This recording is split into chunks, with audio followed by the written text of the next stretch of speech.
jumping from class to class, past year to past year, and exam to exam. In its own way, Lembah Beringin is telling us to make time for ourselves and for the people around us, however impossible it might be to do so. Another aspect of this college which is conducive to our studies are the people that it is comprised of. The students of this year's graduating batch are those who were former head boys or head girls in their schools, state and national caliber athletes, world-class debaters, performers, scholars, and some were all of those things. While cliques do exist, anyone can have a decent conversation with everyone here, and no one refrains from helping us out with our studies, should they have knowledge in that area. While I won't go as far as saying that all of us have spoken to the rest, because I can only safely assume that Ming Yao has done so, there is an underlying sense of unity, and we can always expect one of our batchmates to have our backs. While all of us entered this college being amazing individuals in our own right, it's what we accomplished as a batch that truly defined Batch 20. Our batch's football team, our Haifa boys, are one of the most dominant and well-rounded team this college has produced. Defeating almost every team that went up against them and introducing the KY League to increase participation of staff and students in the beautiful game. Our college's Musola committee strive to be open and inclusive to students of all backgrounds.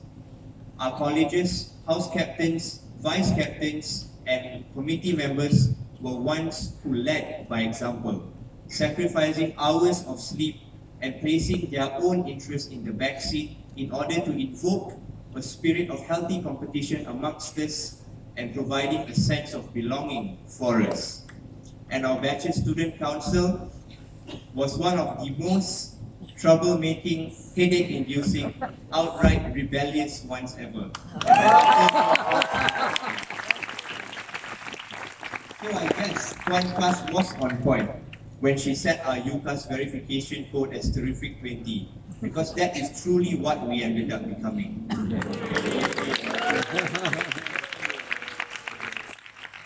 would like to take this time to also appreciate the teachers and staff that make up this college.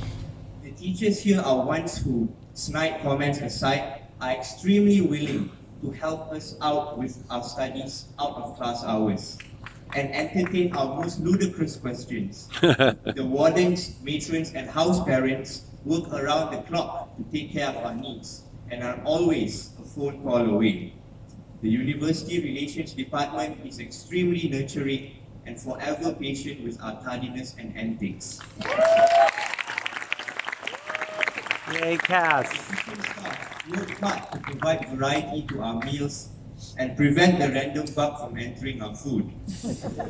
And everyone else I didn't mention does their best to ensure that the reputation that this college has garnered over the past 20 years is preserved and built upon. I believe all of us have something to be grateful for due to KY. I personally am grateful for the opportunity to have served in the Student Council, being able to work alongside so many talented, selfless, and downright amazing young leaders in the form of my fellow Student Council mates, college house captains, and vice captains. I am also grateful for receiving conditional offers from top-notch universities to pursue something I am passionate about. But the thing I am most grateful for is one of the first things that have happened to me here. Being assigned into a villa together with 3 blokes named Alex, Wes, and Anil.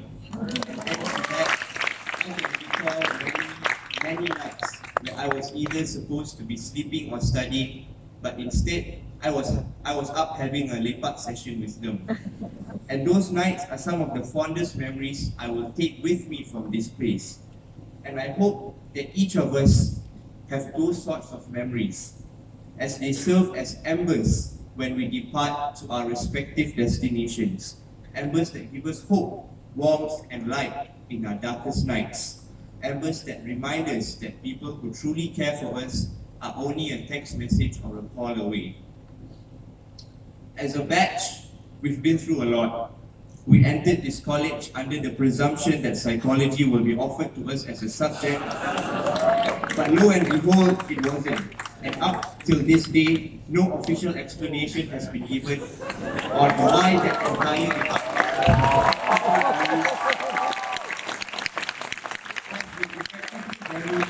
under the care of our former headmaster, a certain doctor, Mr. for Deliberate mistake.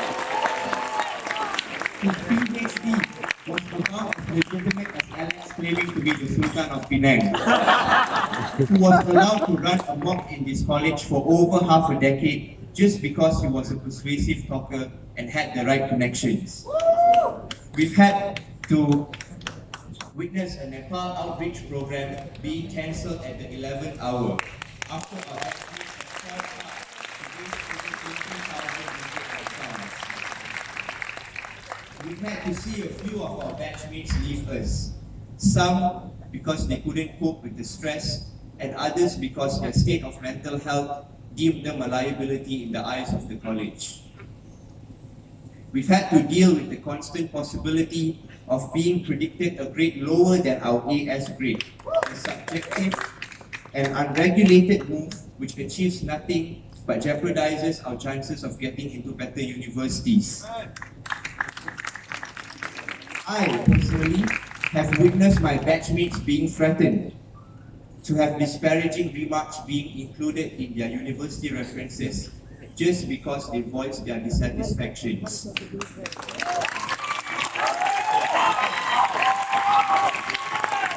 More recently, we've had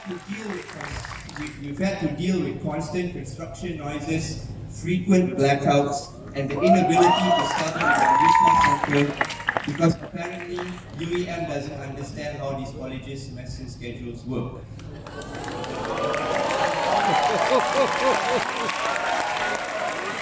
At least the new dining hall looks really nice, and hopefully after this they'll focus on more functional renovations, such as fixing our drainage system so that KY doesn't turn into a lagoon every time it rains there, and improving our Wi-Fi infrastructure to provide a stable and accessible internet connection to facilitate our studies. Two issues which I'm sure our bursar and principal have heard a lot about, and in their defense, do their best to solve with the limited allocation.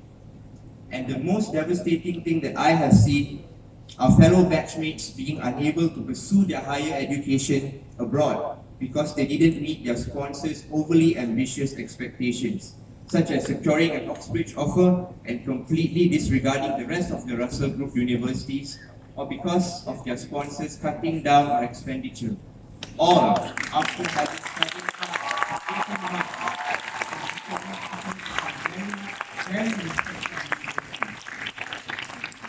Now, was it necessary for me to say that? Was it necessary for me to start a fire?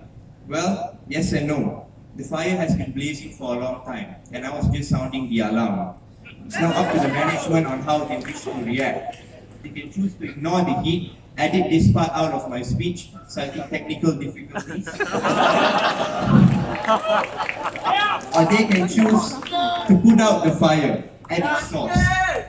Because after having said that, after having witnessed the good, the bad, and the ugly for 2 years, would I still recommend this college to those who wish to get into world-renowned universities? Definitely, because this college is a mecca of tremendous potential.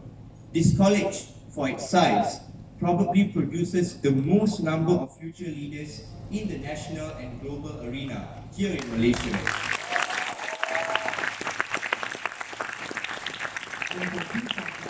One has to look no further than our MCs for today, who are on the path of becoming leaders and mavericks in their respective fields. I'll tell you what, some 10 to 15 years ago, a predecessor of mine stood on this exact stage in this exact same spot during his awards day, giving his own version of a speech. And right now, he is a member of parliament, none other than YB Nick Nazmi. And I can assure you, 10 and 15 years from now, some of my batchmates there will replicate that feat, being at the helm of this nation's governance, striving to create a better Malaysia and a better world. If I may, my question to the senior leadership team, the board of directors, the board of governors, the sponsors is, what do you define as premier? Is it solely based on academic track record? Does exemplary governance play a part?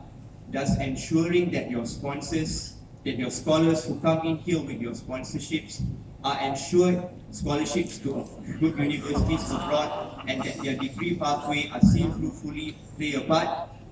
Does appreciating and understanding that your students who come in here are not just mere inputs, but also stakeholders in this college, does that play a part? Well, you take your time to figure out your answer, because I already know what's mine. At the end of the day, this college truly has what it takes to become Malaysia's premier A-levels college, in every sense of the word. Thank you.